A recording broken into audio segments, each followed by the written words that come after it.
Бишкек шаарынын мэри болуп дайындалган Айбек Жунушалиев эмгек жамаатына тааныштырылды. Муниципалитеттин басма сөз кызматынан кабарлашкандай, кала башчысын министрлер кабинетинин төрагасынын орун басары Бакыт Төрөбаев тааныштырган. Белгилей кетсек, президент Садыр Жапаровдун жарлыгына ылайык Эмилбек Абдыкадыров башка ишке өткөндүгүнө байланыштуу Бишкек шаарынын мэринин кызматынан бошотулган.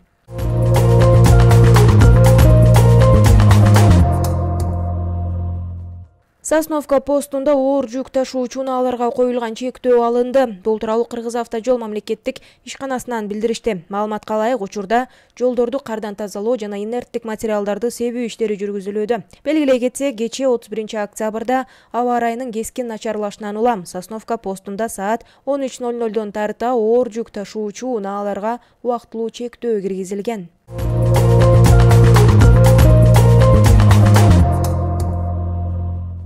Кыргызстанда бала бакчаларда балдардын тамактануусун уюштуруу ата-энелердин эсебинен ишке ашырылат. Маалыматты Финансы министрлигинен тастыкташты. Билим берүү жөнүндөгү мыйзамдын 28-беренесинин 6-пунктуна ылайык, мектепке чейинки билим берүү уюмдарында тамактанууну уюштуруу ата-энелердин каражатынын эсебинен жүзөгө ашырылат. Буга чейин социалдык тармактарда бала бакчалардагы тамак аш үчүн эми ата-энелер төлөй тургандыгы жөнүндөгү маалыматтар тараган болчу.